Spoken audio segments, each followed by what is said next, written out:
Hello everyone! This is what the Easter egg looks like on Android's new operating system. But what else does it have under its sleeve? I'm Rob Wilson, you're watching the Video Gadgets Journal, and this is 10 cool things you need to check out on the new Android Marshmallow.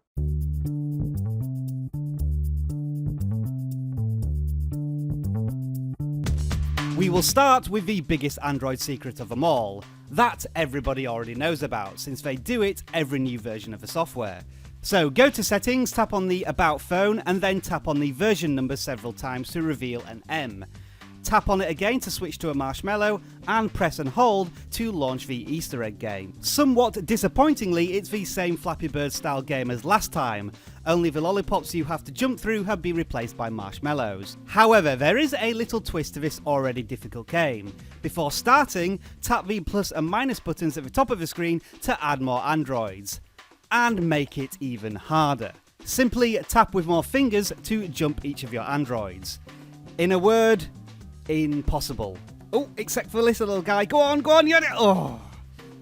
Next up are volume controls, which have been simplified. All you need to do is press the volume rocker on your device and then press the arrow next to the slider to get media, notification and alarm volume sliders. Nice and simple, that one.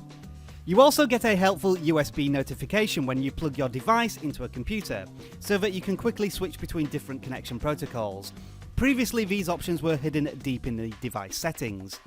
Now, if you fancy saving some battery, Marshmallow adds a new feature called Doze that manages battery optimization in the background. You will find this feature in the battery settings through the 3 dots in the top right hand corner of the screen. By default, Android will battery optimize everything, so see how your battery fares after getting Marshmallow and use this screen to fix any problems. You can tap on each app to turn battery optimization on or off, and don't forget to tap that like button too on this video. And if you like what you see, the subscribe button loves being tapped as well. But back to the cool Android Marshmallow features, and the next one is total management of app permissions. Whenever an app wants to use something for the first time, such as location settings or the camera, you have to grant access. This is in contrast to accepting all permissions when you first downloaded the app, as it used to be. This allows you to monitor any dodgy activity your apps might be up to, and it allows you to edit app permissions on the fly by using the app info screen. Simply tap on the permission option and then toggle on and off what you think a particular app should be allowed to do with your device.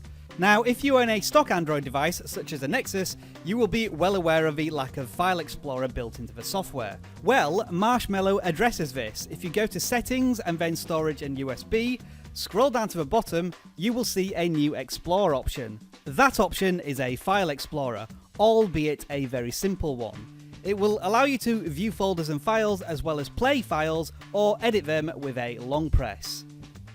All these cool little features I'm showing you, by the way, are now stock features. No rooting or device modifications required.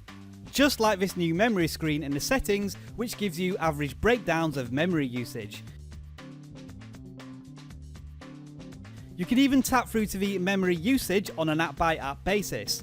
No controls here or task killers, just useful information.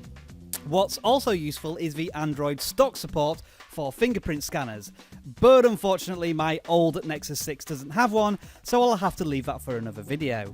But what I can show you is a new feature in the backup and reset screen, which allows you to perform a wipe of all network settings. That includes Wi-Fi, Bluetooth and mobile data. The next feature is really quite cool, as it allows you to tweak a few controls all at once. With the notification screen displayed, long press on the settings cog until it starts spinning and then let go. That unlocks the System UI Tuner as a new option right at the bottom of settings. When you go to that screen, you can do a few things that include adding a battery percentage number to your battery icon in the system tray at the top of your screen. You can also hide those system icons if you really want to, but more interestingly is the ability to rearrange your quick settings by long pressing and dragging them around the screen or even deleting them.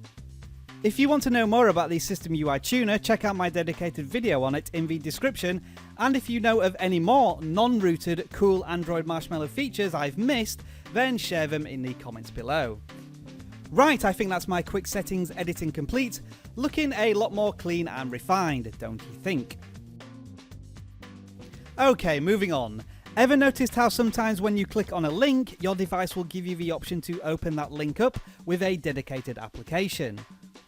Well, you can now control that access through the app information screen under the Open by Default option. In here, if you tap on Open Support Links, you have 3 options: to open by default, ask to open with this app, or never open with this app. Again, this is useful for retrospectively changing app controls and how they interact with links. And finally, I've saved the best cool feature until last. Pressing and holding the home button launches Google Now, but now you can add some extra spice to that by going to the Google Now settings, pressing on the voice option and activating Now on tap. Once done, find something interesting to display on your device and press and hold the home button again. Your screen border will flash white and Google will provide contextual options based on what it finds. In this case, the 2 tennis players playing in a particular event at a particular venue. You can then perform searches using any of the apps suggested. Isn't that cool? Almost as cool as the like button and the subscribe button. Thanks for watching, and I'll see you again soon.